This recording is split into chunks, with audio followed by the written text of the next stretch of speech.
Depois de muitos meses estão de volta as listas do Oscar. Hoje eu vou falar sobre os ganhadores de melhor ator na década de 50. E aqui, por seguir o padrão que eu vim adotando desde os anos 2010 aos anos 60, eu falo sobre as edições de 1950 a 1959.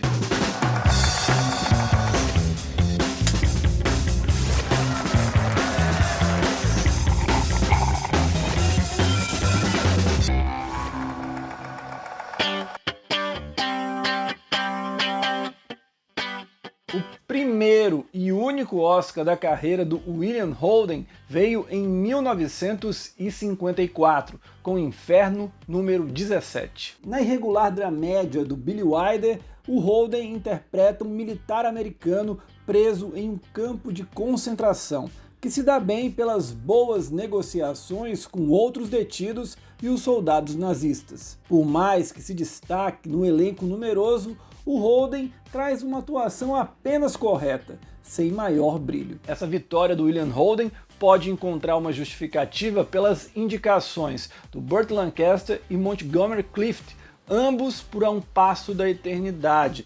Isso com certeza deve ter dividido muitos votos entre os dois, e aí veio o William Holden por fora e acabou vencendo.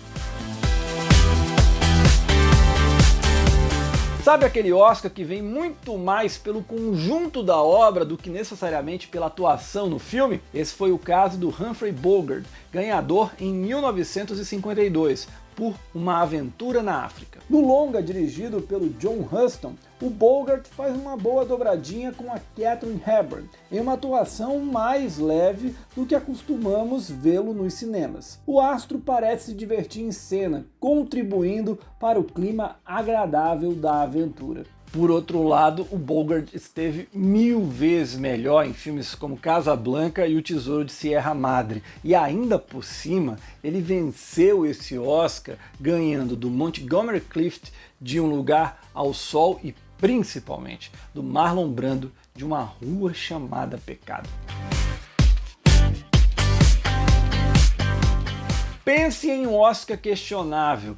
É o caso do Yul Brynner, ganhador em 1957 de melhor ator pelo trabalho em O Rei e Eu. Sem dúvida, o Brynner domina o personagem com a experiência vinda dos palcos da Broadway. O carisma e a alegria dele em cena, aliada à química com a Deborah Kerr, são contagiantes, carregando o filme tranquilamente. A caricatura do personagem, porém, incomoda e torna hoje em dia o filme datado. Para mim, o Brynner ele transforma o rei num grande bobão e os exageros resvalam em um certo preconceito. Por isso, esse desequilíbrio gritante da força, do carisma que ele tem em cena, mas também com esses exageros, acabam colocando a atuação dele aqui na 8ª posição. Primeiro ator de origem latina a vencer o Oscar, o José Ferrer recebeu a estatueta em 1951, por Cyrano de Bergerac. Logo na primeira cena, o Ferrer demonstra que foi a escolha certa para viver o célebre personagem do teatro francês. Afinal, dosa muito bem a coragem, valentia e o bom humor e sagacidade dele. Consegue segurar tranquilamente uma produção irregular pelo seu excessivo tom teatral, sem fazer uma boa transposição para os cinemas. O feito da atuação vencedora do Oscar com menor tempo em cena cabe ao David Niven de Vidas Separadas. Ele foi premiado em 1959. São apenas 23 minutos e 39 segundos presente no filme dirigido pelo Delbert Mann, mas o David Niven domina a tela e traz a história mais interessante de Vidas Separadas. A classe de um major com passado nebuloso cria uma figura dúbia, em que o espectador fica na dúvida se o repele ou o abraça pela humanidade emprestada pelo ator ao personagem. Interessante é que o desempenho do David Niven é tão bom que ele faz o Burt Lancaster, grande astro da época, galã, extremamente querido pelo público, fique em segundo plano. E olha que o Lancaster ele tem muito mais tempo em cena, mas o desempenho do Niven é arrebatador. Outro caso curioso é que o Niven era o apresentador da festa daquele ano, ou seja, ele mandou muito bem em 1959. Os Jedis também têm Oscar, e eu posso provar. Em 1958, bem antes de viver Obi-Wan Kenobi, o Alec Guinness recebeu o prêmio de melhor ator por A Ponte do Rio Kwai. Diferente do que ocorre com William Holden em Inferno número 17, aqui o Guinness domina as atenções, mesmo em meio a um grande elenco. A bravura, a honra e a resistência dele simbolizam a luta e a força daqueles soldados britânicos aprisionados pelos japoneses.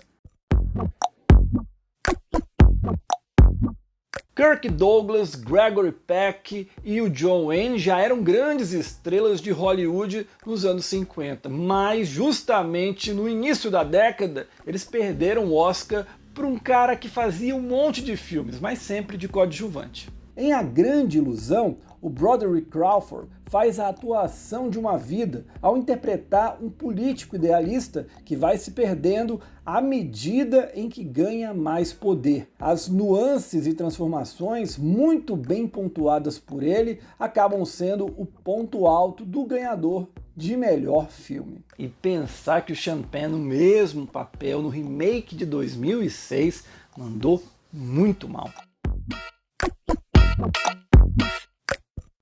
O pódio começa com Gary Cooper, ganhador merecido do Oscar de melhor ator em 1953, por Matar ou Morrer. Nesta obra-prima do faroeste, comandada pelo Fred Zinnemann, o Cooper encarna à perfeição a via-crucis de um delegado não encontrando apoio para enfrentar um perigoso criminoso prestes a chegar à cidade onde vive. O cansaço, misturado com a solidão, desesperança e o intacto senso de justiça do personagem são traduzidos pelo ator em uma jornada angustiante e desesperada. É bom lembrar que Matar ou Morrer faz alusão ao macartismo, a perseguição que muita gente sofria por ser associada ao comunismo nos Estados Unidos. E o Gary Cooper, com o filme, ele simboliza essa perseguição e também esse alijamento da sociedade de forma brilhante. É um filme, uma atuação que você tem que ver. Está disponível no Telecine Play.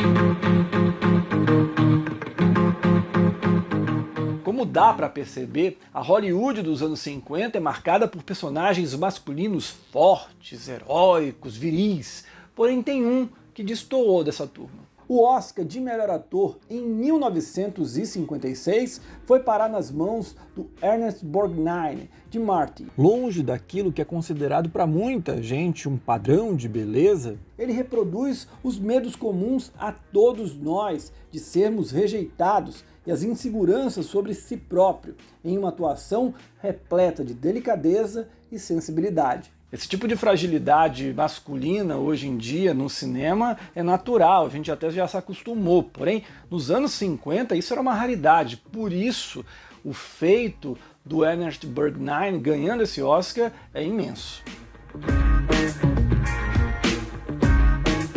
Na boa, cá entre nós, esse primeiro lugar era mais do que previsível. É claro que tinha que ir para o Marlon Brando, ganhador do Oscar por Sindicato de Ladrões. Com o filme, o Brando consolida de uma vez por todas o seu método de atuação proveniente das ideias do Konstantin Stanislavski e ensinadas no Actor Studios em Nova York. Temos uma atuação carregada de intensidade, fúria e, ao mesmo tempo, fragilidade e insegurança, trazendo uma complexidade ao personagem compatível com a delicada situação dele no filme e muito bem-vinda para uma época em que Hollywood entregou produções bastante simplistas. A vitória também serviu para dar uma amenizada na imagem da academia, que não premiou Marlon Brando pelo desempenho extraordinário, fantástico dele em Uma Rua Chamada Pecado. Vamos então para os comentários de vocês. Eu começo com o Braz.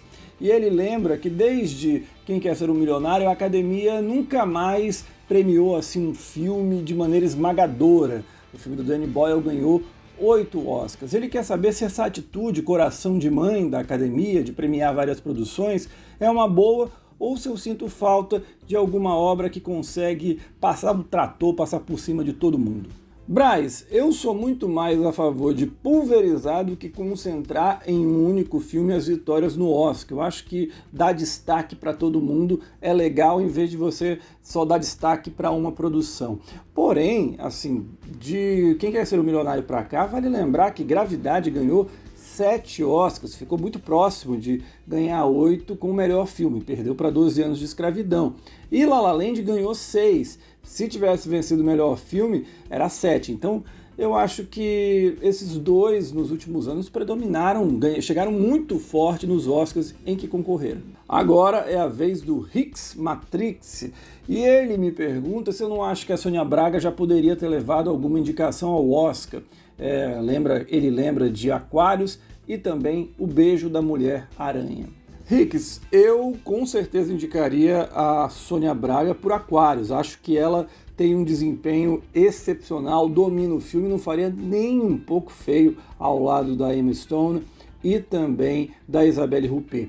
Já para O Beijo da Mulher-Aranha, aí eu não a colocaria no Oscar não. Acho que é um papel em que ela está exagerada demais. Até entendo que seja preciso isso por conta da proposta do filme, porém não me agrada tanto assim. Agora é a vez do Nelsinho Olhe, que quer saber se eu tivesse que escolher entre Bacurau e Aquários para ser indicado ao Oscar em 2022, qual eu escolheria? Eu escolheria Bacurau. Acho que é mais filme do que Aquários e conseguiria agradar mais nichos dentro da academia. Pergunta da vez é do Rafael Silva e ele quer saber o que aconteceu de diferente para Marion Cotillard e Sophia Loren conseguirem a vitória tendo suas atuações em língua não inglesa. Rafael, aí tem uma questão que vai além da atuação. Particularmente, não gosto muito do trabalho da Marion Cotillard em Piaf, já falei isso aqui no canal e levei muita pancada em relação a isso, mas entendo que tenha muita gente que gosta e entendo que a academia também a tenha premiado. A Sophia Loren, essa eu acho sensacional em Duas Mulheres, ela é o ponto alto do filme, merecido na minha visão. Agora, as estatuetas das duas, acredito que tenham sido muito também aquele fato de Hollywood abrindo as portas, dizendo sejam bem-vindas, venham trabalhar conosco, nós reconhecemos a capacidade de vocês são lindas, maravilhosas, talentosas, estrelas já na Europa, sem precisar passar por Hollywood. E isso aconteceu também com a Penélope Cruz, só que a Penélope Cruz ela já tinha feito muito antes esse salto, mas ela sempre ficou ali, transitando entre a Europa e os Estados Unidos. A Sophia Loren, ela fez a carreira mais na Europa, o que foi muito legal. Enquanto a Marion Cotillard, você pode perceber que depois de Piaf, emendou uma série de trabalhos nos Estados Unidos, mas só foi voltar a ser indicada pelo trabalho dela em 2 dias e uma noite, que é o filme dos irmãos Dardenne, um filme francês. Mas é isso, eu acho que teve muito desse aspecto de venham, sejam bem-vindas, vocês são lindas, maravilhosas, incríveis.